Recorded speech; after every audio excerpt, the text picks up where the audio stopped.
Welcome, listeners, but take heed. We will say whatever we need to share our knowledge, thoughts, and joy, and even things that do annoy. So join us now, but be aware, we have a tendency to swear. We'll dial it back a little bit. But frankly, we don't give a shit. Welcome to For Fawkes' Sake, a Harry Potter book movie compare and contrast podcast. I'm Keighty, and the Marilyn Ostetig pony getting over strep throat and therefore recording through Zoom with me is Ellen. Can ponies get strep? Now I'm really curious. You know what? It's not the point of this episode, so let's just fly into the Phoenix flashback. Good call. Last week, we covered the second half of Chapter 28, Snape's worst memory, and the corresponding film scenes. While Snape is away, Harry's gonna play in his branges. Lupin's wit is sharper than his teeth during a full moon. Sirius is a serious hottie, but we already knew that. James is the Hogwarts Regina George. Lily has zero time for the toxic masculinity. Wormtail is the same old tryhard he always was, apparently. And sometimes the only thing worse than meeting your heroes is meeting your teenaged parents. During episode 169, Ding for the Thing, our Potter Pondering was, what are your thoughts about the changes from book to movie of how Harry sees Snape's worst memory? Hi, Ellen and Keighty. This is Ashley with this week's Potter Pondering. How do I feel about the changes the movie scene made about how Harry accesses Snape's worst memory? Well, I actually learned something this episode. I always thought that in the movie, Harry actually casted Legitimates on Snape. And we all know that Harry is trash at oculancy, so obviously he would be trash at legitimacy as well. So I always thought that the movie kind of fucked this up because ain't no fucking way Harry would be able to do that shit. But the fact that he used Protego instead actually makes a lot more sense now and makes me not pissed off, actually. Kind of works very well that he was able to see all that because he reflected Snape's strong spell back onto him. And the fact that we were able to see a bit of Snape's asshole side that they tried to hide a good bit of in the movie kind of makes it all right. I'm not really too mad at this now with this new information. It would have been nice to, see Malfoy jeer a little bit, but he did enough of that in these damn movies. This is cool. Hey guys, it's Jackson here with my Potter Pondering. What do I think about the movie versus book versions of Snape's worst memory? Why didn't we get the full thing? Or if not the full thing, at least some of more of it. Why didn't we get Lily? Why didn't we get the actual interaction, the full interaction between James and Snape? What is with these movies and shortening stuff? Hey, this is Jessica calling in this week's Potter Pondering about the changes from the book to movie on how Harry sees Snape's memory. And I actually like and appreciate this change, which is, I'm sure, kind of maybe surprising. I don't know how everyone else thinks. But it makes me so mad when Harry just dunks his head into the Pensieve. He hesitates because he knows he shouldn't do it. He knows full well that those are the memories he absolutely has no right to see, and Snape took them out of his mind for a reason. He tells Snape all the time that his own thoughts are private and doesn't want Snape in his head, but then he thinks it's perfectly okay for his meddling ass to dive right into Snape's mind. It serves him right that he hated what he saw, to be honest. Him diving in purposefully is so unforgivable and out of line. It's like he read his diary. Switching it up for the movie so that Harry saw it by accident eases a lot of the cringe I feel when I read this book chapter. I also have so many thoughts on the memory itself, but that's a whole other long discussion. But yeah, I like this change because it didn't make me super mad at Harry and allows you to focus on the important part of the scene, which is the memory. However, changing it and making Harry see it by accident kind of makes Snape's reaction a little irrational. Because, yes, the memory was embarrassing for him, but Harry saw it accidentally. He cast Protego to stop him from entering his own mind, but didn't intend to enter Snape's. So Snape saying that the lessons are at an end after that, knowing how important it is that Harry learned to protect his mind, makes Snape seem really in the wrong. Whereas, like I said, Book Harry was, a little dung bomb, and Snape has every right to want to do the lessons any longer after that. But, yeah, so, obviously I have some issues with it, but, again, I do mostly like the change. Thanks, bye! Hey, Ellen and Keighty, this is Tom. I'm calling to say what I think of how they changed Snape's worst memory. Well, the only real problem I have with it is that they cut Lily out of the scenes altogether. And I've given it a lot of thought, and after several rereadings, I believe that the reason the title of the chapter is called Snape's Worst Memory is because he feels really bad about how he reacted to her. And, yeah, the pranking that James did to him was bad, but considering that Sirius told him how to get past the Whopping Willow during the night of a full moon, I'm thinking the members did worse things to him and magically fencing him. That's all I have to say. Bye. Thank you so much for your responses. Our trivia question last week was, what day and time is Harry expected in Professor McGonagall's office for career advice?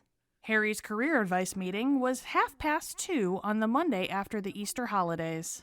Congratulations goes to Megan Slater. Woohoo! She finally cut off Mike's streak and is starting one of her own. 2 weeks in a row. Will she keep it going? We shall see. For now, let's just dive into the first half of Chapter 29, Career Advice, and the absolutely no corresponding film scenes because the movie hates us and they don't want us to be happy. Chapter 29, Career Advice, Part 1.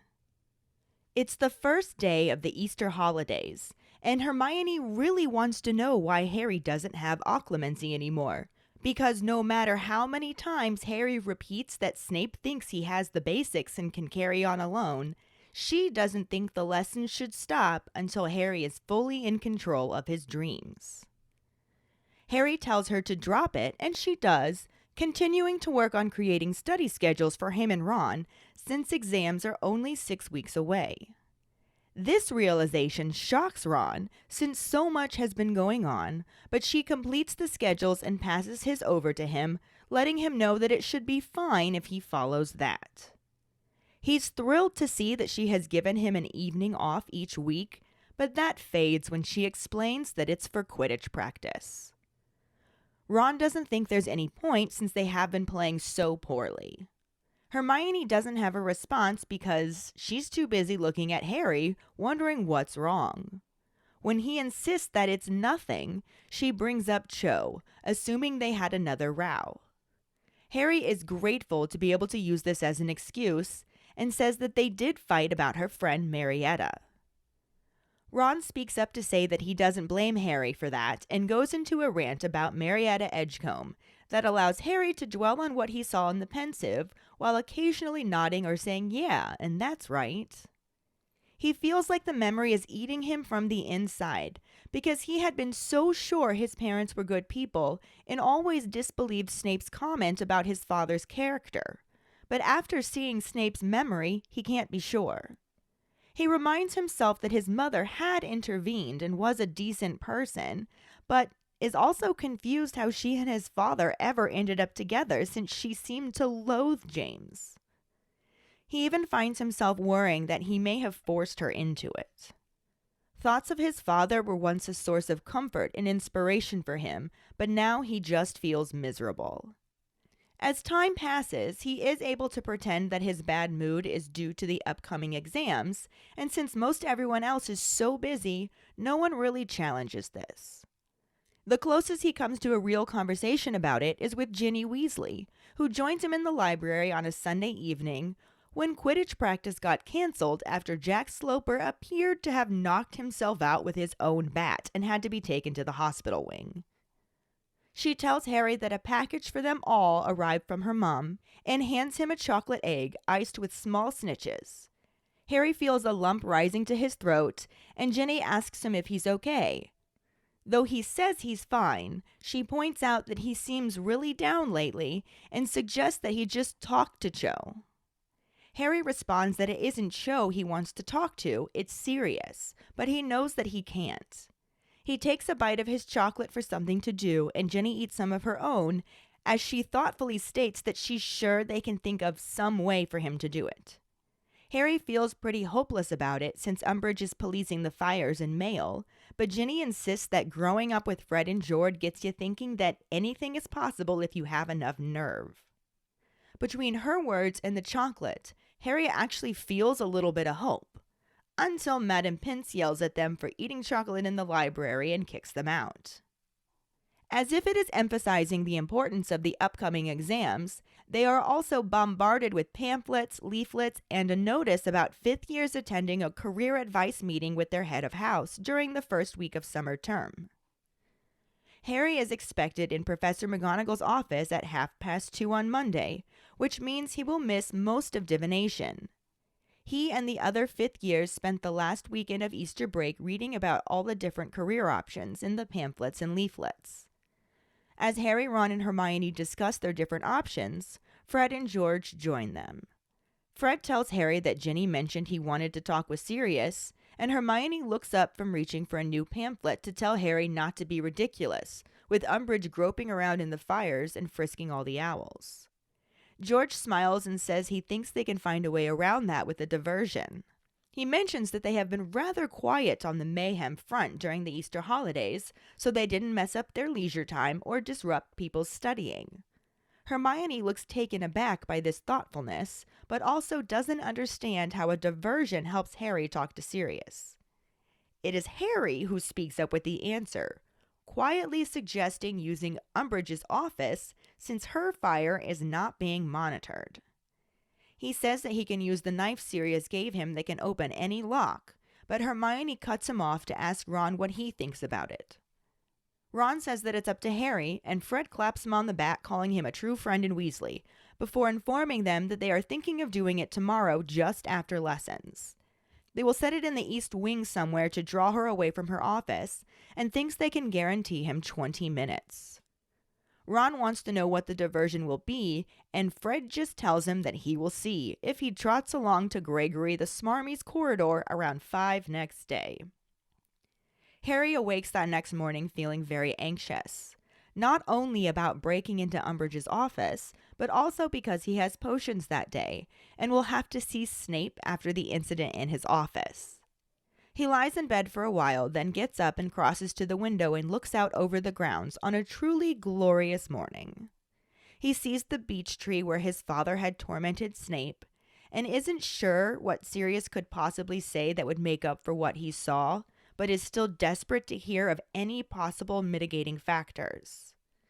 His attention is then captured by Hagrid limping out of the Forbidden Forest and back to his cabin. He watches as smoke begins to furl from the chimney, then turns to get ready for the day. The day that he knows is never going to be restful, is made even worse by Hermione constantly trying to convince him not to do what he's planning to do, even to the point that she isn't paying attention in History of Magic, leaving Ron to have to take his own notes for once.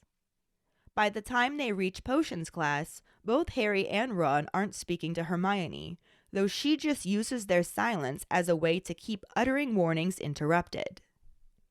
Snape seems to have decided to act as though Harry is invisible, which is actually an improvement over what he's used to enduring from the Potions Master, and he's able to brew his invigoration draft easily.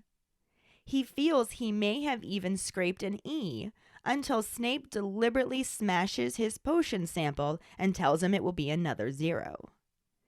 Harry returns to his cauldron with the intention of filling another flask, but Hermione has already cleared it for him since she thought he was finished. He doesn't say anything and hurries out the moment the bell rings, deliberately sitting between Neville and Seamus during lunch to avoid Hermione's nagging. He's in such a bad mood that he forgets he's supposed to meet with McGonagall and runs to get there a few minutes late after Ron reminds him. He apologizes and she tells him that it's no matter, but he hears someone sniffing from the corner and turns to see Professor Umbridge sitting there with her clipboard. McGonagall tersely tells him to sit and starts up the conversation about career ideas so they can discuss what subjects he should continue in the future. She asks if he has any thoughts about it, and he mumbles in response that he thought about maybe being an Auror. McGonagall informs him that he will need top grades, with a minimum of 5 NEWTs and nothing under and exceeds expectations. She advises him that it's a difficult career path and that no one new has been taken on in the past 3 years. At this moment, Umbridge gives a tiny cough from the corner, but McGonagall just ignores her and brings up the courses Harry will have to take. He assumes Defense Against the Dark Arts is one, and McGonagall agrees. She starts to list off the other classes, but stops for a moment to close her eyes when Umbridge gives another, slightly louder cough.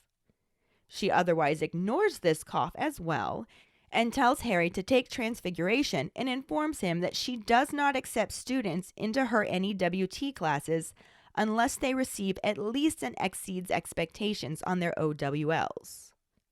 She tells him that he's averaging acceptable at the moment, so he'll need to work harder to bring that up.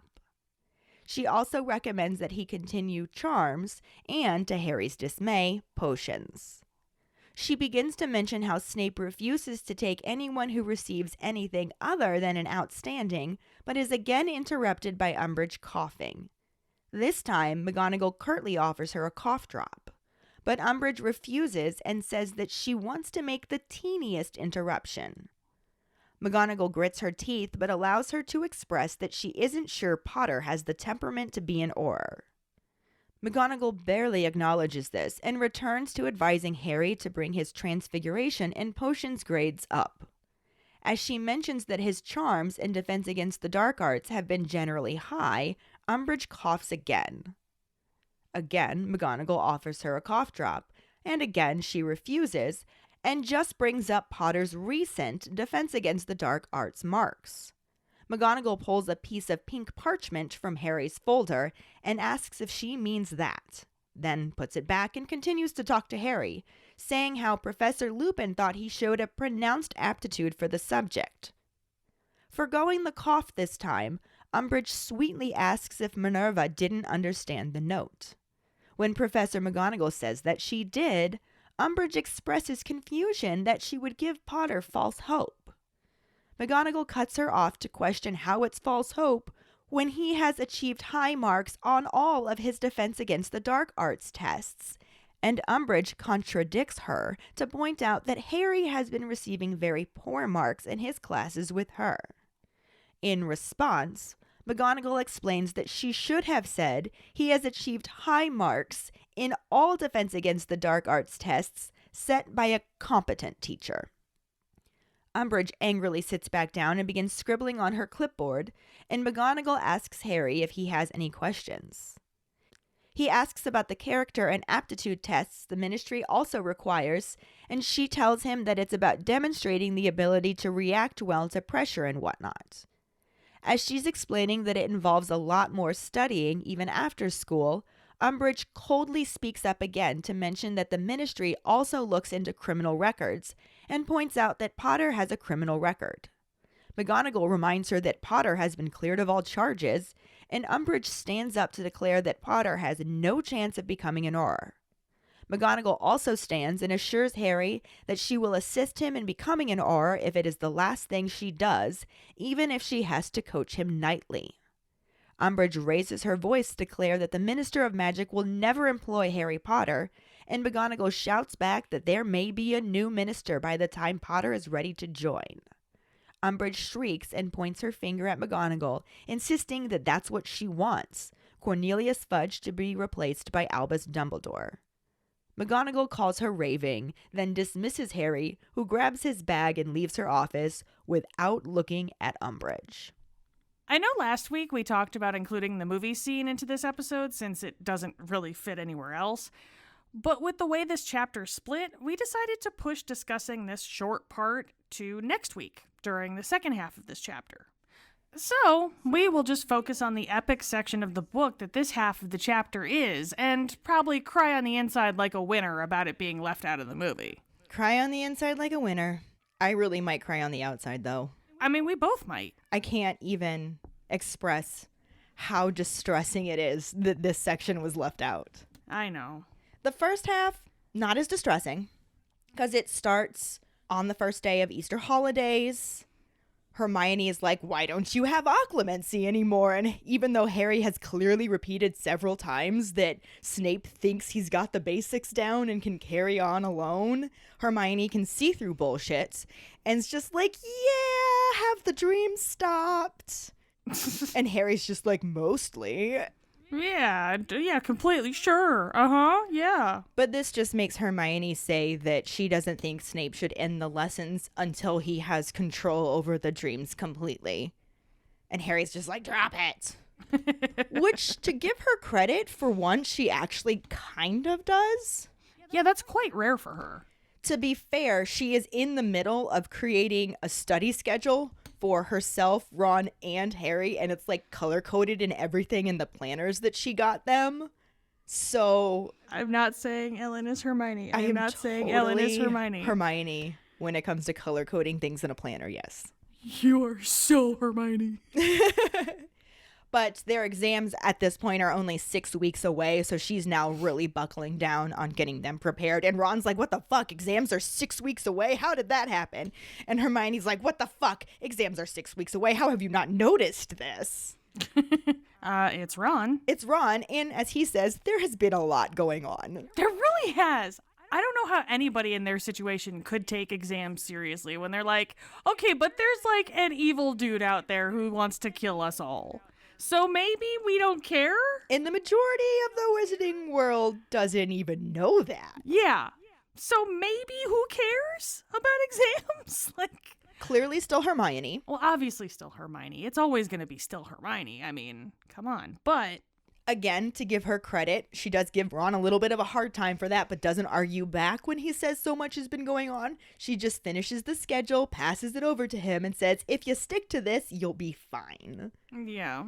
And at first, when he's looking over his color-coded schedule, he's like, oh, you gave me an evening off every week. And she's just like, yeah, that's for Quidditch practice. And he's like, oh. What is even the point? We have as good a chance of winning as Dad does at becoming Minister of Magic. Dude, he would have made such a great minister.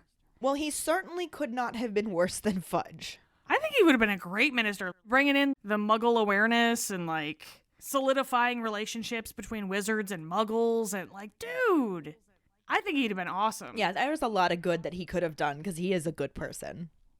However, yes, Ron is very much correct that it was not very likely at this point in time. Nor is it an ambition of his either. No, yeah. Which would make it less likely. That is true.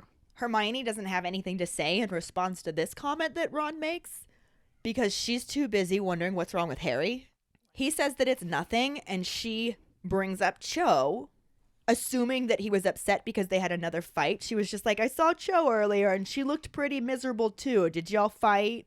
Did you have a row? Something wrong? And Harry's just like, oh, thank God, this is the perfect excuse. Yeah, we fought over Marietta. And Ron makes it even easier on him, and he's just like, I don't blame you at all, and just starts to bitch about how horrible Marietta is and all of this other stuff. And Harry just has to be like, yeah, you're right.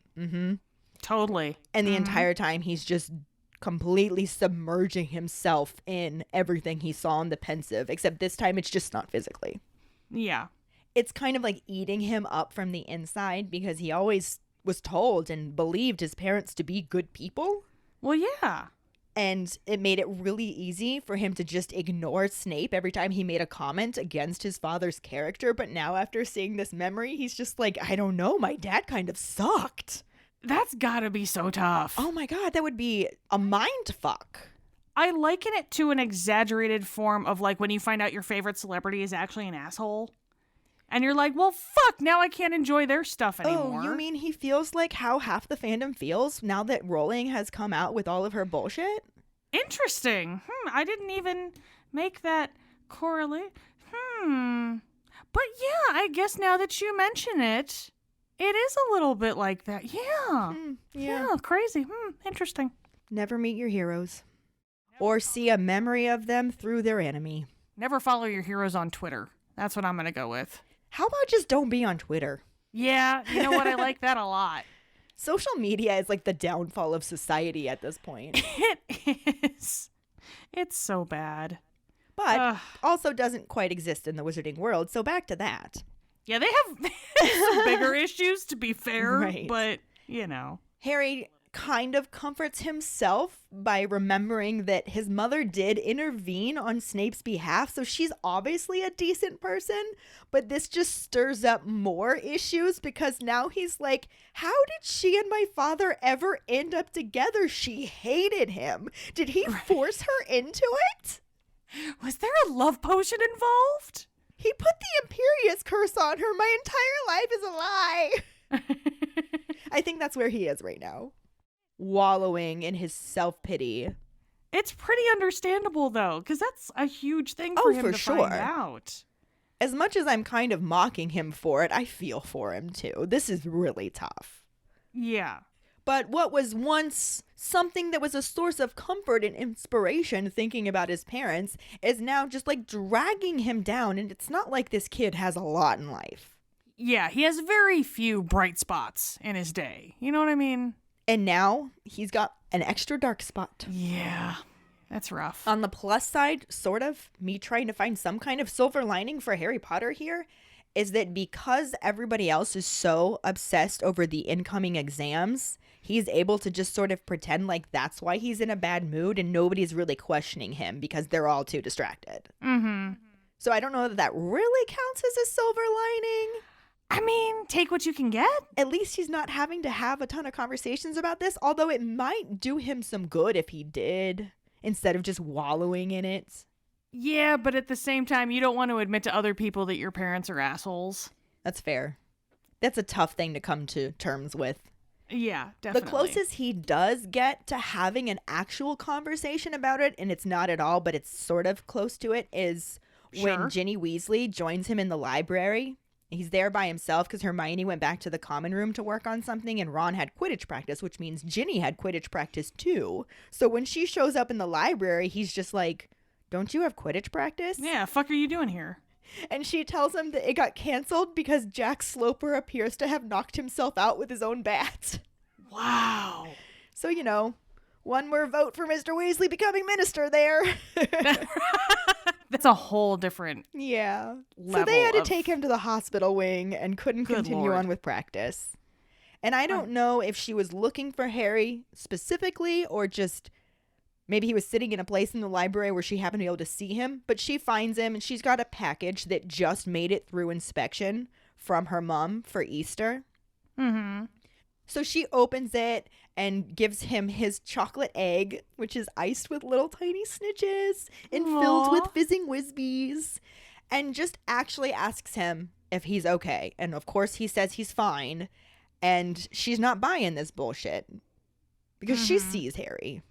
Oh, she knows what's going on. Yeah, but she doesn't actually know what's causing this particular distress. And she's probably even heard from Hermione that he's upset about Cho since that's what Harry let Hermione think. Yeah. And she just flat out says to him, you know, I'm sure if you talk to Cho, you'll be able to work this out. And Harry actually admits to her that it's not Cho he wants to talk to. He wants to talk to Sirius and knows that he can't. He has no way of writing him a letter. He can't get in the fire again. Yeah, there's nothing he can really do. I mean, if he just looked in the fucking package that Sirius gave him at Christmas I don't holidays, wanna said this say is a that way for out you to get in loud. touch with me. I mean, If you need me. To be fair, a lot has been going on and he's clearly forgotten about it. however, But damn you, Harry. I still maintain the fact that he didn't open it like the second he got back to Hogwarts is just stupid. It was pretty stupid. It was one of those definite Harry is not in Ravenclaw moments. I think that might have been a moment where I was just like, okay, I don't know that I like this book at all.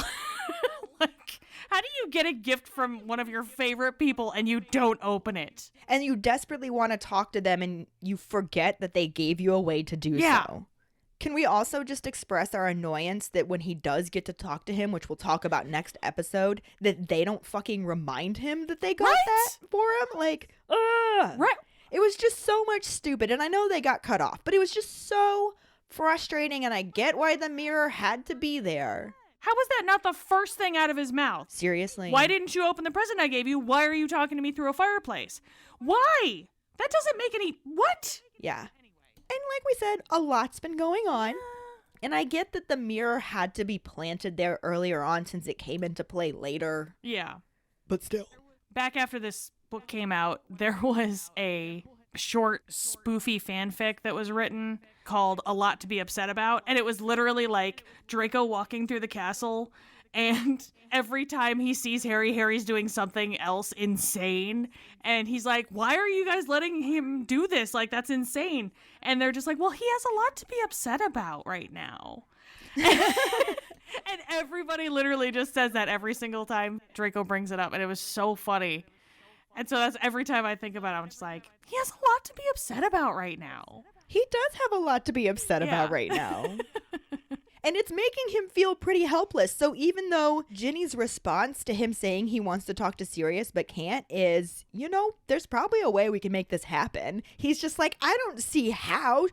Pepto-Bitchmaw has got her nose up in the fires and is reading all of the mail. Like, how am I supposed to get a hold of him? Mm-hmm. And Ginny says, you know, growing up with Fred and George gets you thinking that anything is possible if you have enough nerve. And I am pissed that they did not give Ginny a line like this in the movie. They didn't even give Ginny that thought to have. Right. Ever. Because it really shows how badass she's going to start being. Like, it's been building up. It's been building up. This is when you're just like, oh. Yeah. She is Fred and George's sister. Yeah. She's not Ron's sister. No. She's Fred and George's sister. It's almost more of like, oh, Fred and George are Ginny's brothers. Yeah. You wonder who got it from who at a certain point. Considering that they're a bit older than her. I'm sure they get a lot from her as well. Probably. Also, she's that badass. Oh, she's so badass. I love Book Ginny. The movies did her so dirty. They really did. That's some bullshit. And Bonnie Wright could have... oh my God. Okay. Yeah, she could have done it. She could have nailed nailed it. They didn't give it to her, but she could have. And they didn't let her, and this is frustrating. And moving on, because I can't. But anyway, like I said, Harry's feeling pretty helpless. But between the chocolate, which Lupin always recommended that he ate when he was upset, yeah, and Jenny's words, he actually feels a spark of hope. Mm-hmm. And it's probably the first one that he's felt in a while, at least since that occlumency lesson that didn't happen and instead turned into the most epic scene of meddling that Harry should have never, ever, ever meddled. Yeah. That one? Oh, yeah. Yeah, he fucked around and found out this time. Oh, did he? But he has this little spark of hope that probably gets instantly doused when Madame Pince starts yelling at them for eating chocolate in the library. And this part I loved because Ginny says, damn. She just goes, oh, damn, I forgot. And I was just like, oh, she let Ginny say a swear word in a kid's book. Ginny said, damn. Well, I mean, it was so cute. I loved it. She got limited swear words in the book, but I think she gave them to the proper people. She did. Big fan. Big fan right here. But yeah, so they get kicked out of the library, and I think that that little spark is just gone for now. It gets reignited. Oh, yeah. But as they're going through their Easter break, they start getting a bunch of pamphlets and leaflets and then a notice on the board in the Gryffindor common room. So you can imagine that these are all over all of the common rooms. Yeah. But it's all about fifth years attending a career advice meeting with their head of house during the first week of summer term, which starts when they get back from holidays. Uh-huh. So Harry learns that he's expected in Professor McGonagall's office at 2:30 on Monday. Which was our trivia question. Mm-hmm. That Megan got right. She did. And this is actually kind of nice for him, even though divination's not as bad as it used to be because he does not have a teacher constantly predicting his death anymore. What? But he does end up getting to miss pretty much all of divination in order to go to this meeting. So that's kind of cool for him. Yeah. And then because of the preparations for these career advice meetings, he and the other fifth years, and probably also to a certain extent the sixth years and seventh years, I imagine they keep thinking about, like, they have to reassess how they're doing in their classes and if they're going to be able to pursue what they wanted to and stuff like that. Well, yeah, once you get into like NEWTs and all that stuff too, yeah. Yeah. Sure. But for sure, they're starting this with the fifth graders because now they're going into their OWLs, and what they get scored there is really going to start laying out their future. Yeah. So they're all reading about the different career options outside of school and all of those pamphlets and leaflets. And Harry, Ron, and Hermione are sitting in the common room talking through their different options. And like Ron's looking at the pamphlet about being a healer and is complaining about how much they expect out of you in order to do so. And Hermione's just like, well, duh, it's a really important career. Yeah. And then they're looking at banking and all of this other stuff and just talking about what they would prefer and what they don't want to do and what classes are expected. And Harry hears this voice in his ear that says, so I hear you want to talk to Sirius. Huh. And he turns to see that they've been joined by Fred and George. And Fred specifically says that Ginny told him. So she didn't forget, even if Harry had to douse his spark. Yeah. But so Harry's just like, yeah, you know, I just fancy to chat, because he's still not telling people why. Yeah. And Hermione just stops reaching for a new pamphlet and is like, what are you talking about? You can't do that. We've got Pepto-Bismol groping around in fires and frisking all the owls. It's literally how it's worded in the book, and I had to keep it that way. It was cracking me up. I know. That's the most amazing mental visual ever. I actually kind of imagine Filch with one of those, like, wands. The security wands. I love that. I love that so much. Like having them hold out their wings. Right. They're in the x-ray machine with their wings up, legs parted. Yes. Oh my god. I didn't know I needed that. I didn't know, and now I know I need it, and it's not a thing that exists, and so I need it more, and I don't know what to do about that. I feel like that would be a fun little sketch I could try and make. I don't draw enough. I should do more drawing. Maybe if I find some time to do some drawing. Owl TSA. Yeah. TS Owl. Ooh, there you go. But anyway, George smiles and insists that they can find a way around that by creating a diversion. Oh, I'm sure. Yes. Yeah, shouldn't be a big deal at all. Yeah. And he points out that they may have noticed they've been rather quiet on the mayhem during Easter holidays, because why fuck up their own leisure time? And a lot of people were trying to study. And they didn't want to mess that up either. You know, say what we want about Fred and George. They're not without some courtesy. Right. Mm-hmm. And this is actually why I don't really like how the movie did their fireworks scene that we haven't talked about yet. So we'll get into that a little bit more. Yeah. But the book specifically states that they wouldn't do anything to disrupt people's studying. So I have a really hard time believing they would disrupt the actual exams. Yeah. I mean, granted, I will give you, it was epic, but at the same time... It was epic. It just didn't work for me. Yeah. Knowing Fred and George the way we know them. We do. Yeah, it's... And most of the book readers do. It was out of character. And I am positive we will bring this up again when we get to that scene. What? So, right? We bring things up more than once? What? Repeat things that we say, huh? Crazy, I say. Repeat things that we say, huh? I see what you did there. Right? See I what think you did I'm there. funny. It's like deja vu all over again. It's both repetitive and redundant. Department of Redundancy Department, how can I help you, and may I be of assistance? Yes, exactly. Oh, good times. Anyway. Good callback. Moving on. Yes, moving on. Hermione is actually both a little bit shocked by his thoughtfulness over this, but can't really get past understanding how a diversion is supposed to help Harry talk to Sirius. Yeah. Like, how does that actually get him in contact with him? And it's Harry who has the answer to this, because he's been obsessing over it for about 2 weeks now. And he just says, Umbridge's office. Her fire's not being monitored. She said so herself. Right. Mm-hmm. And he has the knife that Sirius gave him for Christmas last year that lets him open any lock. Oh, yeah, he's got that gift. And he remembers that one. He's got that one locked and loaded, doesn't he? Fuck. So even if she's enchanted her office that Alohomora won't unlock the door, he can use this knife to do so. Yeah. And as he's trying to explain this to Hermione, she's just like, this is a terrible idea. Ronald, what do you think? And Ron's just like, I don't know. It's up to Harry. How funny would it be, though, if Hermione was like, isn't there something else you could use? Something. There must be a different way somehow. And then he was like, nope, no other way. Nope, not at all. This is both an obnoxious plot device and an obnoxious 15-year-old boy thing. And an irritating plot hole. I mean, I don't think it's a plot hole. I think he legitimately forgot about it. And I think that teenage boys do things like that. But it's that really very fucking true. obnoxious. Yes. I can't tell you the number of times I've had to ask my middle schoolers, do you have your device? Yeah, but it's dead. Well, where's the charger? I left it at home. Okay, well, can you see how that's not helpful right now? Right.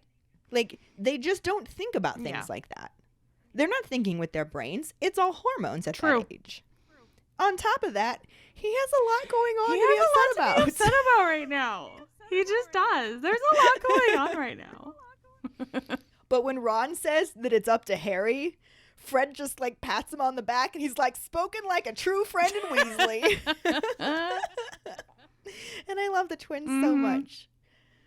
But then he says that they're thinking of doing it tomorrow because now that the term's starting back up, it is back to business and it's time for some more mayhem. But they're going to wait till just after lessons. They're not going to disrupt the day. Yeah. They're going to go for evening. And he says that they'll set it in the East Wing somewhere so they can get her as far away from her office as possible. And that he thinks it'll guarantee Harry 20 minutes. Mm-hmm. And Ron says, what's the diversion going to be? And Fred's just like, well, you'll see tomorrow around 5 o'clock if you head along to Gregory the Smarmy's corridor. Ron, I do believe this is where you're going to need some plausible deniability. Yes. You don't need to know Yeah. ahead of time. Yeah, not at all. Oh, and I know we already know what's coming, but I can't believe the movie didn't give us this either. Rude. We'll get there. Anyway, that next morning, Harry wakes up feeling so anxious. It's actually pretty similar to how he felt the morning of his trial back in the summertime. Mm-hmm. And it's not just about breaking into Pepto-Bismol's office. It's also because this will be the first time that he has to face Snape after meddling where he ought not to have meddled. Yes. But he has potions that day, so not really a way to avoid seeing him. Yeah. It's kind of not really a choice. Yeah. And that is pretty nerve-inducing. I get it. Oh, yeah, definitely. I also get that it makes him lie around in bed for a while before he can actually get himself up, because who hasn't been there? Every day. Right? Every goddamn day, Harry. And then he does finally get up, but he crosses over to the window that's right near Neville's bed and looks out that first. And it is like this beautiful day outside that is not matching Harry's mood in any way, shape, or form. Because he's just looking out there and staring at the beech tree that he saw his dad torture Snape under. And then he gets distracted by seeing Hagrid come limping out of the Forbidden Forest. And he just like limps his way back to his cabin and goes in and closes the door, and he just sort of watches for a while, concerned about Hagrid's health. Sure. But then the fire starts up, and he figures Hagrid can't be that bad if he's well enough to tend to the fire. So he just like turns away from the window and starts getting ready for the day. Mm-hmm. And he doesn't really know what Sirius could possibly say to make this all better, but he just needs another side to the story. And there is a part of him that's kind of hoping there are mitigating factors that could have led to his dad treating Snape like this. Well, yeah, you want to be in your own parents' corner. Right. You still want to be like, well, there had to have been, like, you don't care. You want. That's literally got to be what Harry's brain sounds like in this moment. Like, you don't care what it is. Like, maybe he had brain fever at the time. Did he have brain fever at the time? Could it have been brain fever? Please tell me something that makes me feel better about this, dog father. Yeah. Did Snape start it, maybe? That I didn't see? Maybe it was before that. Maybe it was before the exam. Did Snape snaped, right? I know he snaped. He had to have snaped. He snapes all the time. Like, why wouldn't he have snaped this time, right? Right? He totally snaped. That's got to be what it is. He had to have snaped. Please tell me. Yeah. So he knows that this day isn't going to be remotely restful. This is going to be a stressful day, but what he wasn't counting on was that being made worse by Hermione basically spending the entire day trying to talk Harry out of doing what he's going to do.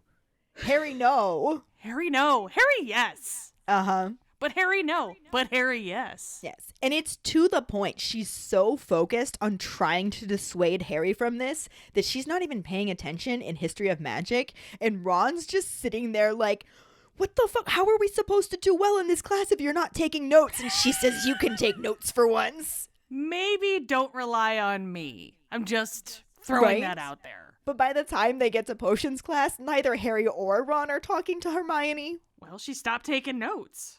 Right?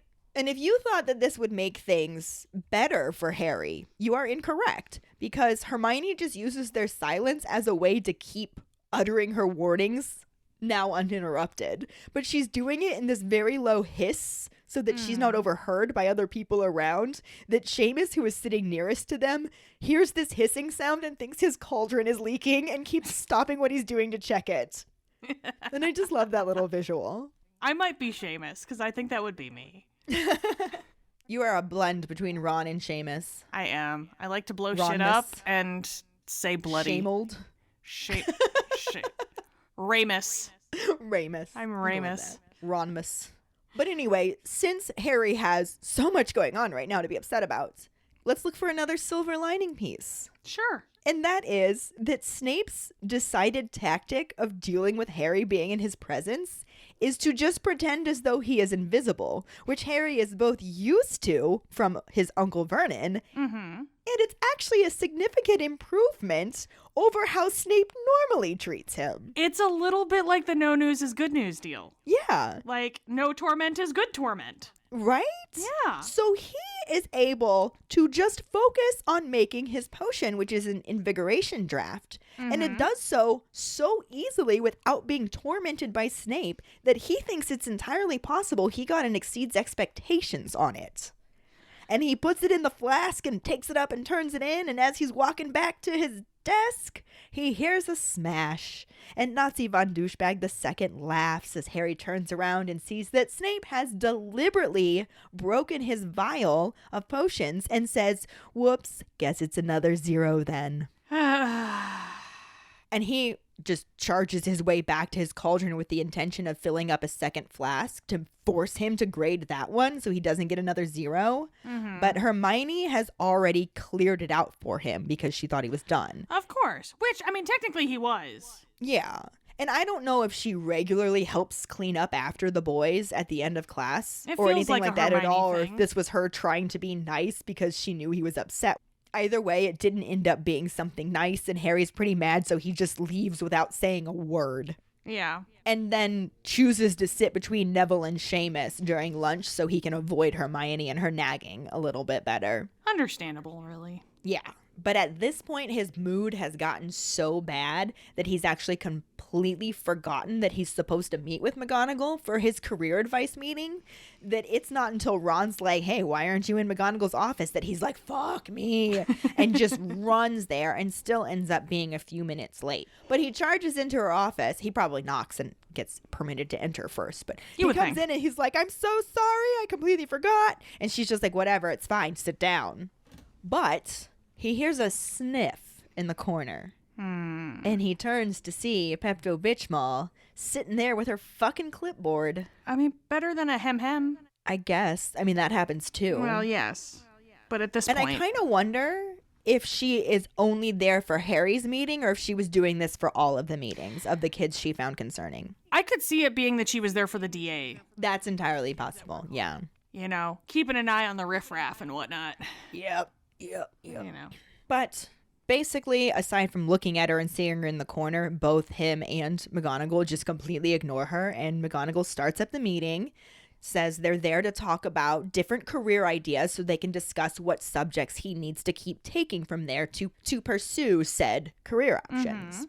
So she wants to know if he has any thoughts about it, and the only thing that he's ever considered doing, be it at the suggestion of a murder muncher, but his only real thought was to become an Auror. Yeah. So he kind of mumbles that to McGonagall, who just says, well, you're going to need top grades. It's a minimum of 5 NEWTs. Nothing can be under an exceeds expectation grade, because an acceptable is still considered an NEWT. Yeah. However, it has to be a minimum of 5 exceeds expectations or up on Newts. Yeah, you got to have some to get into that career some path. A++s going on. Yeah. Definitely. She lets him know that it's really difficult and they haven't taken on anyone new in the past 3 years. Mm-hmm.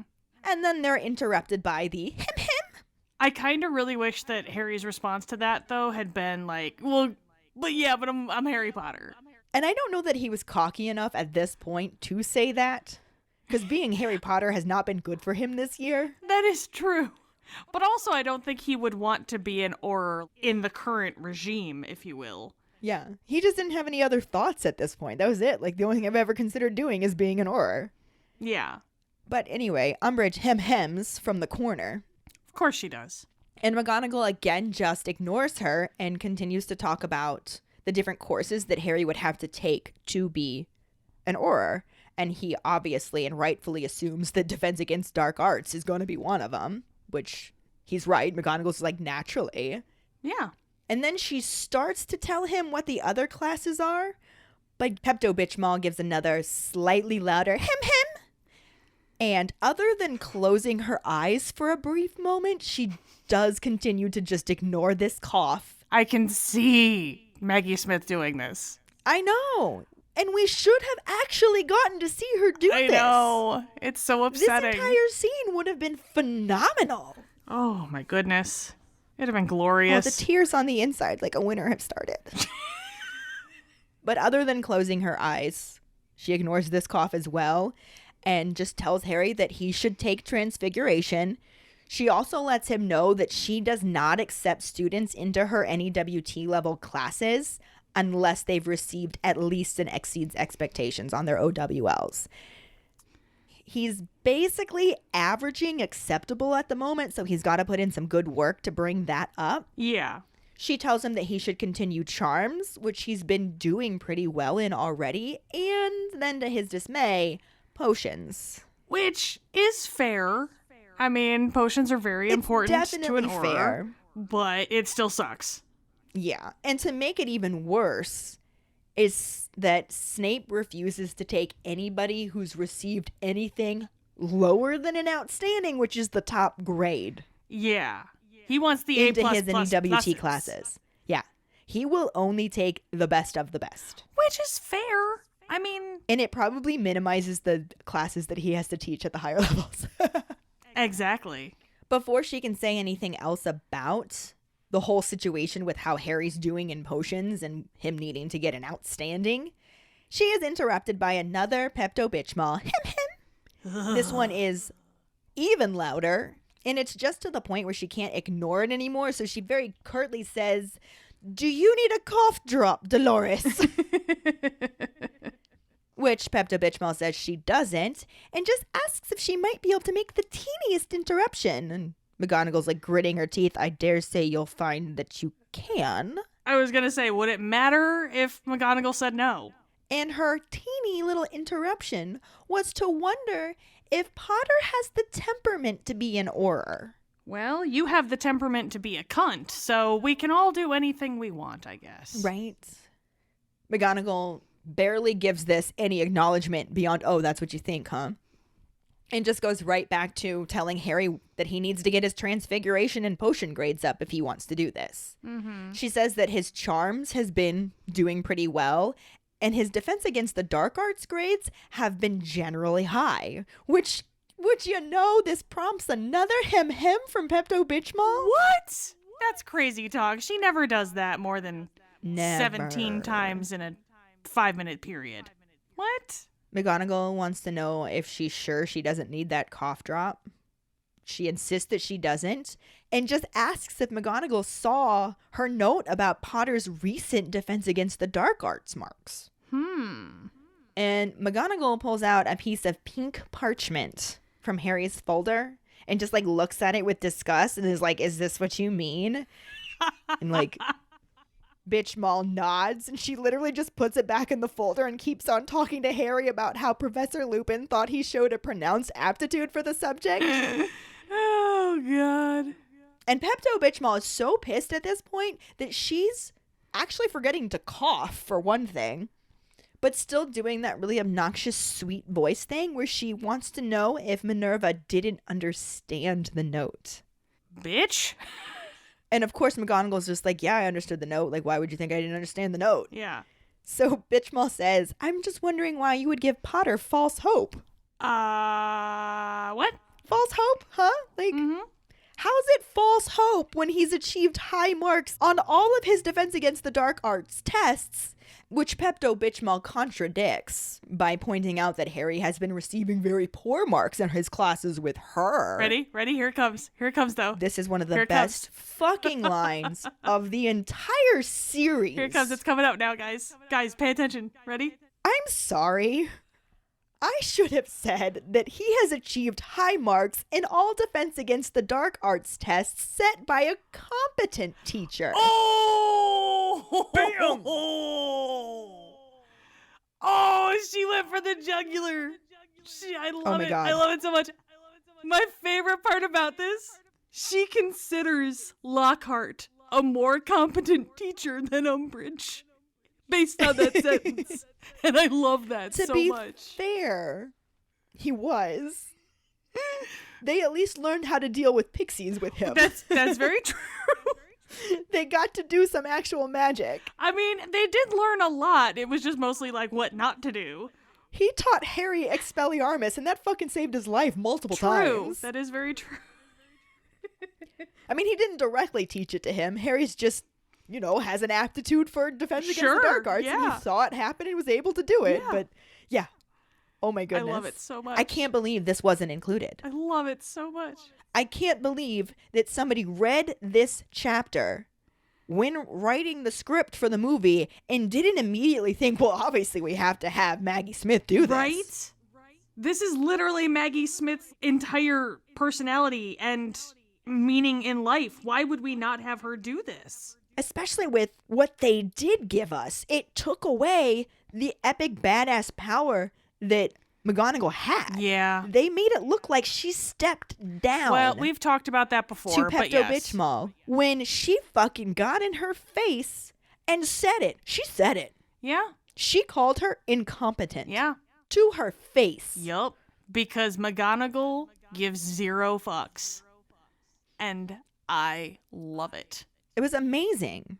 I am absolutely here for the lack of fucks that McGonagall gives. I know, and it needed to be part of this. Yes, it really did. Even if they didn't do this specific scene, if they had given her just the essence of this when they were on the stairs instead of what they did give us, something, I wouldn't have been as upset. Yeah. But the fact that they took this scene away from the story, yeah, and made it seem like Pepto Bitch Maul had the upper hand on them, yeah. All she had was a fucked up ministry support. She didn't have any real actual power. Oh, she didn't have over shit. them. She had zero. She had a bunch of fucking decrees that in the end didn't matter at all. Yeah. She had zero control. She had some fancy pieces of paper, and that's it.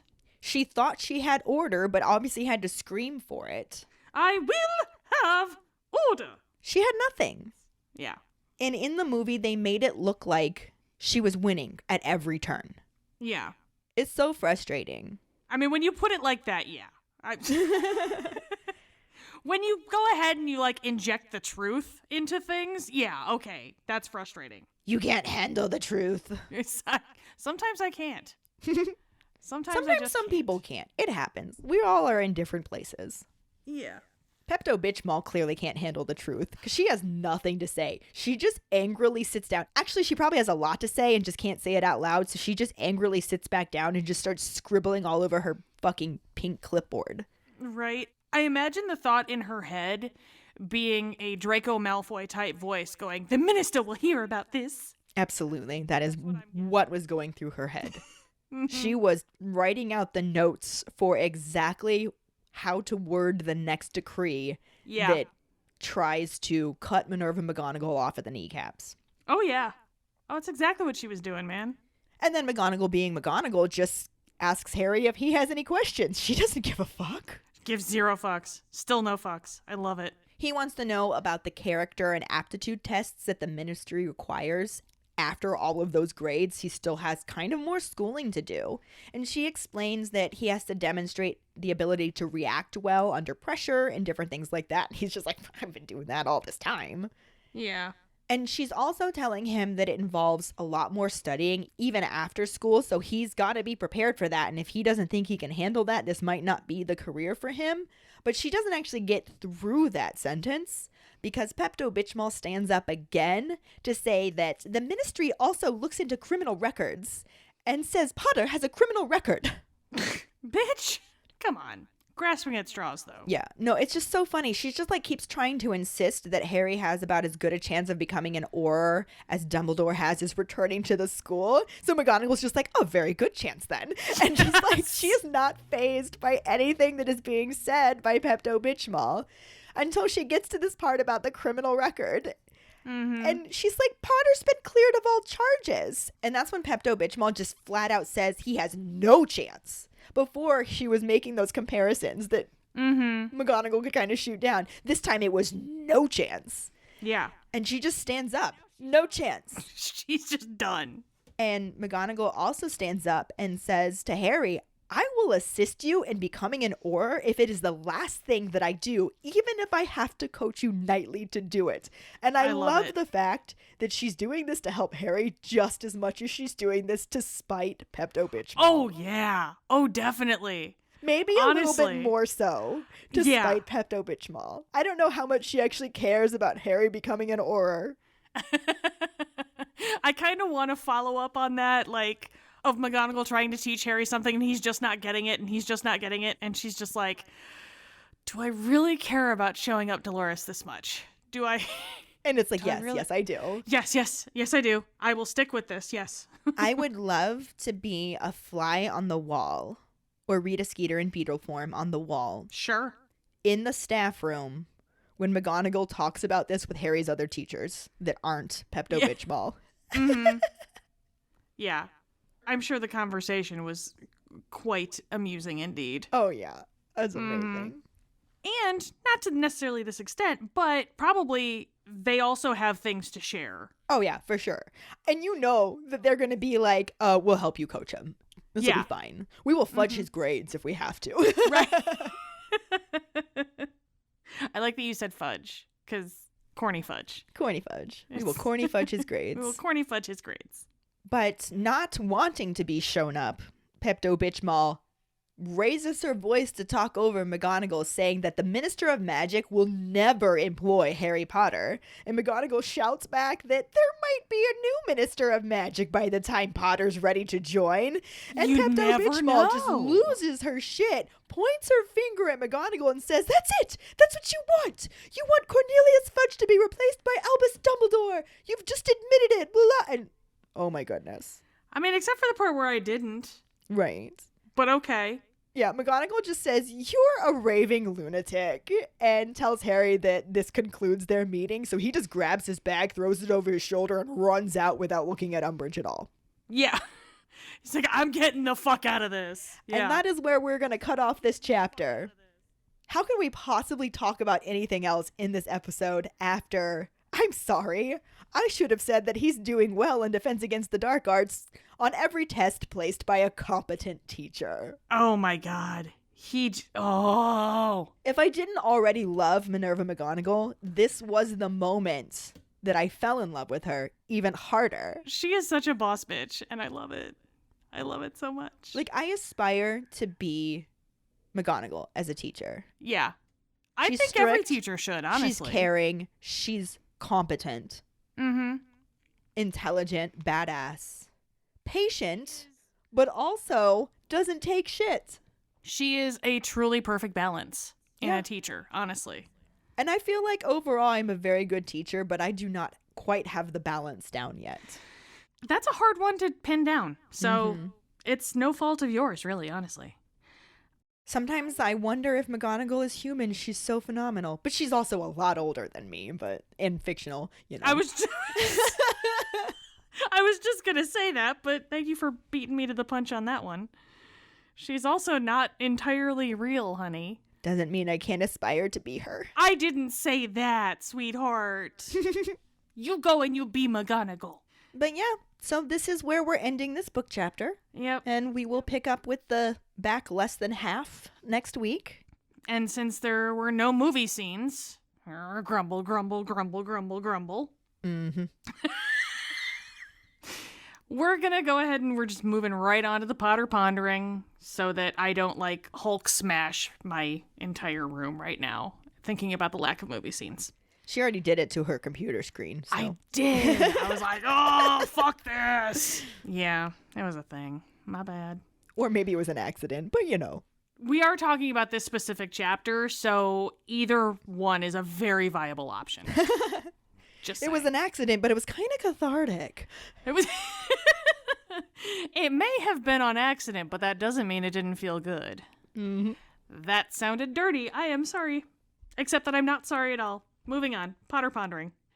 The Potter Pondering this week is actually a twofer, because we do like those occasionally. We want to know what your thoughts on this entire section being left out of the movie, and we want to know what career you would want to hold in the wizarding world. Yep, definitely. I like that. Yeah. I would be a professor. Who's surprised? What? You? Actually, I would try to find a way to create some sort of magical arts course. I'd be like the next Florian Fortescue. Yes, I would eat your ice cream. Mm-hmm. I'd be like a wizarding baker, I think. So, yeah. I like it. Find the post on our Facebook page and share your thoughts, or call us at 216-526-6792 and leave your response as a voicemail. Make sure you start off telling us your name and then go into your answer. Don't forget you can also stitch your response on TikTok. We really look forward to reading, hearing, and seeing them. But now we are moving on to our Sorting Hat story, which is from Savion Powers. He writes, I'm Savion Powers and I'm a Ravenclaw. My wand is black walnut with a dragon heartstring core, 10 1/4 inches and hard flexibility. I hated Harry Potter before I read it, but then I was at camp at 9 years old and my counselor read the first chapter to me and I was hooked. When Deathly Hallows came out, I waited with my mom till midnight. Now I'm 30 and I'm getting my kids to love it too. They're even at the same camp that I go to now. Aw, that's so cute. Thank you so much for sharing your Sorting Hat story with us, Savion. Yes, thank you. And if any of you other keepers out there listening would like us to read your Sorting Hat story on a future episode, you can email it to us at forfawkesakepodcast@gmail.com. Let us know your house, wand, Patronus, how you got into Harry Potter, and anything else you might want to share with us. Or you can message it to us over social media. This week's trivia question is, who is in the kitchen when Harry's head appears in the fire to talk to Sirius? The first one who responds with the correct answer and the code word #fancy2chat will get a sticker.